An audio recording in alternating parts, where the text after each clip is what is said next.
보면은 42절에 보면 모든 인간의 재판장으로 정하신 분이고 그 재판에서 벗어날 수 있는 것은 예수님을 믿음으로 죄사함을 받게 되고 그 죄에서 벗어나게 됩니다. 심판에서 벗어나게 됩니다. 이것이 베드로가 고넬료에게 전한 핵심의 내용입니다. 그러자 그 말씀을 하자 모든 듣는 사람에게 성령이 내려오게 되고 그 오순절 다락방에 내렸던 성령의 그 역사가 고넬료 집안에 일어나게 됩니다. 그동안에는 베드로는 어떻게 하면 주님의 성령이 내려왔느냐면 하나님 앞에 기도할 때, 그 다음에 자기가 안수할 때, 그렇게 할 때 성령의 역사가 일어났어요. 그런데 고넬료 집에 와서 성령의 역사는 어떻게 해서 일어났냐? 그렇게 한 적이 없어요. 그런데 예수님의 말씀을 전하니까 성령의 역사가 일어나 버린 거예요. 그건 베드로가 깜짝 놀랄 수밖에 없어요. 지금까지 이런 역사가 일어난 적이 없다는 겁니다. 하나님의 말씀을 전했는데, 예수님의 말씀을 전했는데 그 듣는 사람에게 역사가 일어났다는 거예요. 굉장히 놀라운 역사죠. 그래서 이 베드로가 깨닫게 된 게 있습니다. 아, 이 사람도 우리와 똑같이 성령을 받은 사람이구나. 그래서 이 사람이나 나나 하나님 앞에서는 동일한 사람이다. 하나님의 큰 뜻을 알게 됐다는 뜻이에요. 성령의 뜻을 깨달았다, 이런 뜻이죠. 자, 우리가 이제 그러면 이렇게 이 베드로가 지금까지 자기가 생각했던 그런 신앙관에서 완전히 탈피하게 되는 사건이 이 사건이었다는 뜻이죠. 그러니까 이 자기가 생각했던 고정관념들이 완전히 깨어지는 사건이죠. 자기는 유대인 외에는 헬라인과는 상종하지 않는 그런 사람이었고, 물론 뭐 겉으로는 뭐 그렇게 표현을 안 하지만 그 속에는 당신은 죄인이구나, 하나님 자녀다, 이런 보이지 않는 그런 그 막이 딱 처해져 있었다는 것이죠. 그런데 이 고넬료 사건을 통해서 그 막이 완전히 해체되는 그런 그 사건을 경험하게 된 것입니다. 우리가 신앙생활을 할 때 우리는 특히 오래 믿었던 사람 중에 단점이 뭐냐면 자기가 신앙생활하고 자기가 하는 이런 것이 다 옳고 진리라고 생각합니다. 그래서 다른 사람이 하는 것을 하자듣는 것으로 여깁니다. 그럴 위험성이 대단히 많아요.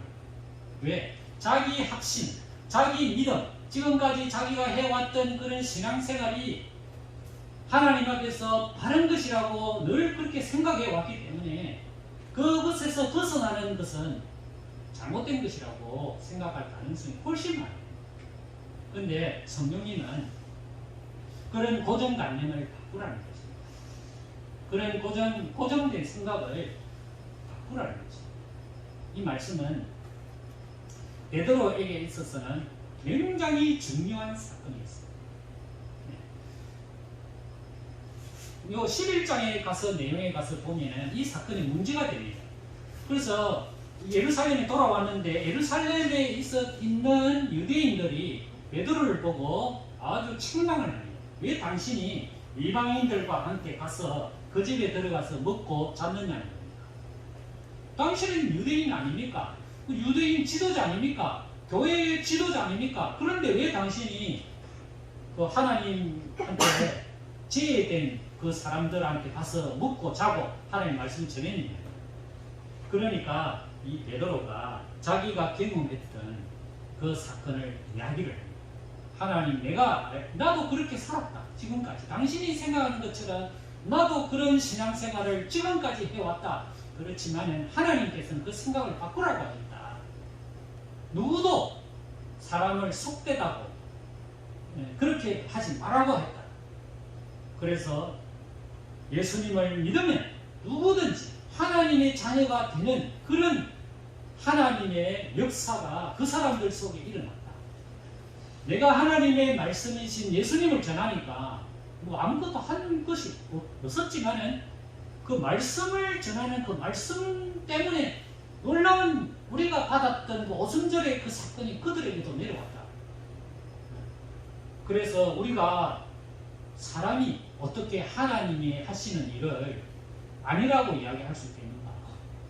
하나님이 내가 누구이기에 하나님을 능히 하나님이 하는 방향을 거부할 수 있나? 그렇게 말했다. 그러니까 그 말씀을 듣는 사람들이 그 말이 옳다. 당신이 하신 말씀이 옳다. 그래서 수긍하고 자신들도 신앙의 방향을 그런 큰 어른으로 바꾸게 되었다. 할 내용이 11장의 내용이라는 것입니다. 이 베드로가 경험한 큰 이 사건은 너무나 우리의 역사 속에 엄청난 사건을 일으키는 사건이에요.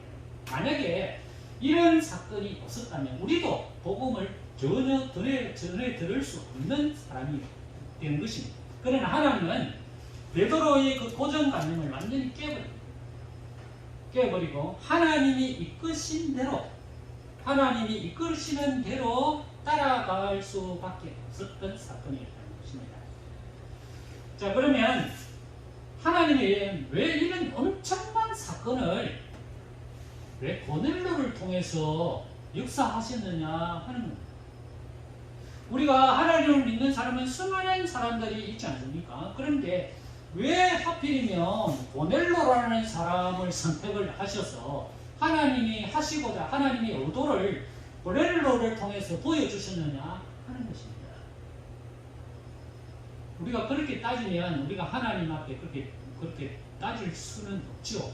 말은 할 수 있지만 하나님 나 같은 사람을 사용 안 하시고 왜 저 사람을 사용해서 하나님의 일을 하십니까? 이렇게 우리가 하나님 따질 수 있겠지만은 실제적으로 하나님 입장에 볼 때는 하나님이 내가 이 사람 선택해서 한 일인데 네가 왜 그 일을 뭐 했느냐 안 했느냐 왜 따지나 그렇게 말하면 우리 할 말이 없죠. 그죠? 근데 우리가 왜 이 고넬료를 하나님의 도구로 사용했는가 이 큰 흐름을 바꾸는데 그죠? 베드로의 그 신앙관을 바꾸는데 아무도 모르는 고넬료 그 사람 이방인이고 헬라인이고 지금 군인인데 그 사람을 통해서 이 큰 하나님의 물줄기를 바꾸는 데 사용됐다는 것입니다. 그러면 우리가 이 고넬료의 삶을 우리가 한번 자세하게 살펴볼 필요가 있다. 그 사람이 도대체 어떤 사람이길래 하나님이 끝으로 사용했던 사람인가 하는 것입니다. 그러면 우리가 간단하게 한번 살펴봐야 될 부분들이 있습니다. 고넬료는 1장에 보면 우리가 1절에 보면 고넬료는 군대의 백부장이라 이달리아 부대라 하는 군대의 백부장이라 그렇게 이야기하고 직업을 이야기하고 있어요. 다 알고 있죠.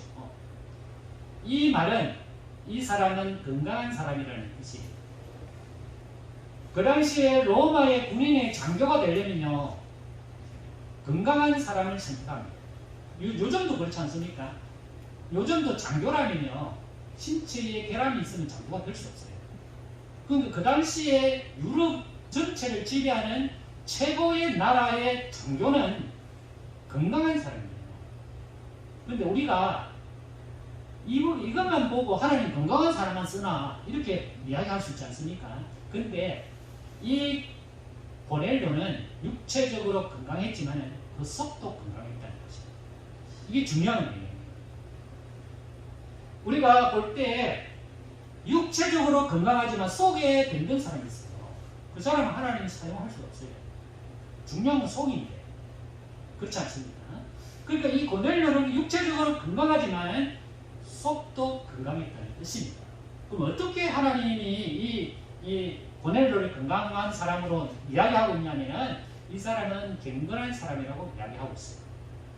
자, 그 다음에 이 사람은 하나님을 경외했고요. 그 다음에 백성을 많이 구제했다는 거예요. 그리고 하나님께 항상 기도했다는 거예요.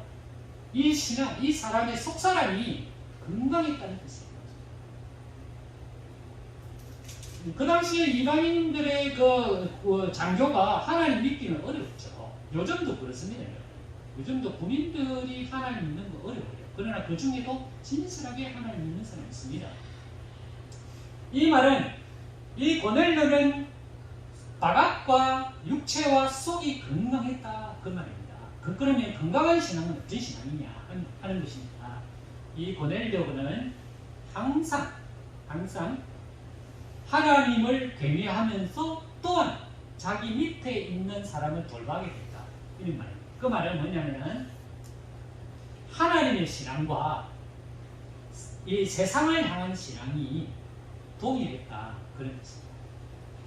우리가 이제 모순에 잘 빠지는 이유가 뭐냐면 신앙생활을 잘하는 사람은 하나님에 대한 신앙은 잘해요.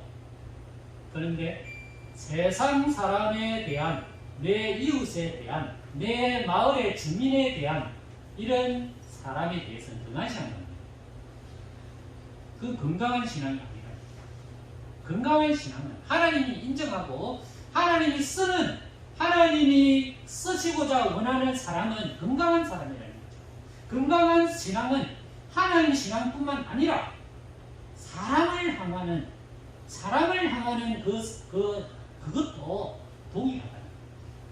그 사람을 건강한 신앙으로 하나님 인정하시고 그 사람을 하나님의 도구로 베드로를 변화시키는 사람으로 쓴다는 거예요.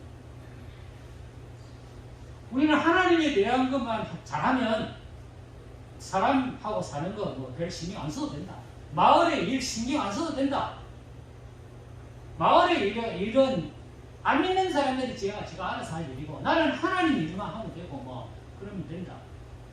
한쪽으로 치우친 신앙이에요. 건강한 신앙이 아니라 건강한 신앙은 하나님의 신앙과 사람에 대한 신앙이 동일하다. 하나님 그걸 인정하십니다. 그 고넬료가 하나님에 대한 신앙과 사람에 대한 신앙을 구제라는 말을 쓰고 있죠. 구제라는 말을 쓰고 있어요. 월급 받는 사람은요, 자기 월급 받아가지고 생활하기도 빠듯합니다. 안 그렇습니까, 여러분? 그거요, 남 도와줄 게 없어요. 그렇지만 고넬료는 그렇지 않아요. 자기가 받은 급료에 하나님에 대한 그 간절한 신앙을 통해서 이웃을 도왔다. 이것이 바로 고넬료의 신앙입니다. 하나님 인정하는 신앙. 그 다음에 고넬료는 가정에 인정받은 사람입니다. 참 우리가 신앙생활을 하지만 가정에서 인정받기가 어렵습니다. 왜 그러냐면 가정에서는 모든 나의 추한 모습들을 또 좋은 모습들을 다 보여주는 것이 가정입니다. 가정에 우리가 그 바깥에서는 존경받고 바깥에 인정받지만 가정에서 존경받지 못하는 분은 하나님의 신앙에서 부족함이 있다는 것입니다. 이 고넬료는 하나님 신앙뿐만 아니라 가정에서도 존경받았어요. 그래서 온 집안이 그 고넬료를 존경해요. 사랑하고 존경해요. 그것은 하나님 보이지 않는 곳에서도 그는 신실하게 하나님의 사람으로 살았다는 뜻이에요. 그 가정을 돌보고 사랑하고 자기 밑에 있는 부하들을 또 그렇게 사랑하는 온 집안이 그를 사랑했던 사람이다. 인정했던 사람이다. 그 다음에 고넬료는 굉장히 겸손한 사람이에요. 겸손한 사람. 이건 군인을 하면서요. 군인은 절대 자기 위에 있는 사람 외에는 밑에 있는 사람한테 복종하지 않습니다. 군인의 생활이 그런 겁니다. 군인은 자기 딱 명령받는 사람이 있습니다. 군인은 자기 위 상관 외에는 절대로 복종하지 않습니다. 이게 군인의 생태예요. 그런데 고넬료가 베드로 앞에 어떤 행동을 하냐면 베드로가 집에 들어오니까 그 베드로의 발 앞에 머리를 숙인 거예요. 세상에 이런 일이 있습니까? 그거는 머리를 숙인 이유가 있습니다. 그 이유는 하나님께서 당신에게 이야기한 것을 내가 듣고자 합니다. 그랬어요. 그러니까 이 베드로를 마치 누구처럼 생각했냐면 하나님처럼 여겼다는 거예요. 베드로는 민간인이에요. 그 사람 군인이 아니에요. 상관이야. 자기 상관이 아니에요. 그런데 그렇게 강철적인 그 군인이 장교가 민간인의 앞에 엎드려가지고 당신이 하는 말씀을 내가 듣고자 합니다. 그래서 그는 하나님 때문에 베드로 앞에 머리를 숙이고 살아요. 하나님이 위대하시다는 걸 인정한 사람. 그래서 사람 앞에도 머리를 숙일 줄 아는 사람. 이게 겸손한 사람. 그래서 우리는 내 분야에 참 내가 내 위에 사람이 없을 정도로 위대하고 월등한 사람이라도 하나님 앞에 머리를 숙일 줄 아는 사람이 겸손한 사람. 그래서 우리가 보면은 물론 이런 뭐 사담입니다만 제가 좀 목회하니까 목사님을 대하는 태도를 보면은 그 사람이 어느 정도 일부분을 알 수 있습니다. 나를 개인적으로 대할 때는 존경할 게 없어요. 뭐가 존경스럽습니까? 하나도 존경할 게 없어요. 얼굴도 별장치, 키도 작지, 뭐 하늘 것도 없고 뭐 가진 것도 별장한 사람한테 내가 그 사람한테 머리 숙일 이유가 하나도 없어요. 그렇지만은 하나님이 있으니까 아이고 목사님 오셨습니까? 이래 한단 말이에요. 하나님 때문에 그렇게 하는 거예요. 그게 바로 겸손한 사람이라는 거죠. 고넬료가 그런 사람이에요. 왜 우리가 이런 겸손을 본받아야 되냐면 하나님이 쓰시기 때문에 그렇잖아요. 이런 겸손한 사람을 하나님이 쓰신다는 거예요. 그래서 성경에 하나님은 교만한 사람을 물리치시고 겸손한 사람을 하나님이 일으키신다. 그렇게 말씀하고 있습니다. 이 고넬료는 굉장히 겸손한 사람이었다 하는 것을 알 수 있습니다. 그 다음에 이 고넬료는 항상 마음이 열려 있었던 사람입니다. 아니, 다른 사람의 말을 들을 그런 준비를 하고 있었던 사람. 우리는 고집쟁이가 돼서는 안 됩니다. 내 생각과 내 의견이 최고라고 생각하면 안 됩니다. 세상은 변하는 거예요. 다른 사람들의 말도 일리가 있고 진리가 될 수도 있어요. 물론 절대 진리는 아닙니다. 그러나 그 사람의 말을 무시하면 안 됩니다. 항상 우리는 마음을 열어놔야 됩니다. 다른 사람의 말을 들을 수 있는 그런 마음의 문을 항상 준비하고 있습니다. 그래야 하나님의 음성을 들을 수 있습니다. 이 고넬료는 항상 마음의 준비를 하고 있습니다. 그래서 성령님도 이 고넬료에게 그 집안 사람들에게 선물을 던지니까 바로바로 받아들였잖아요. 왜? 이미 그 사람의 마음이 열려 있어요. 그 마음 속에 모든 하나님이 최고의 선물을 던지니까 바로바로 받아들이지 않습니다. 이 고넬료의 축복이죠. 우리도 이런 고넬료를 하나님이 그냥 아무런 못한 것만 그런 사람을 하나님이 쓰신 것이 아니라 이런 고넬료라는 이런 사람의 특징이 있었다는 거예요. 이런 사람을 통해서 그 위대한 베드로의 신앙을 이렇게 움직여가는 그런 사람으로 도구로 사용되었다 하는 것입니다. 오늘도 하나님은 제한하지 않는다는 사실. 어떤 사람이든지 마음에 합당한 사람을 하나님의 도구로 사용하신다. 우리 그 하나님의 도구로 내가 사용되기를, 하나님이 사용하시는 그런 도구가 내가 되기를 주님의 이름으로 축원합니다. 기도하겠습니다. 하나님, 고넬료를 통하여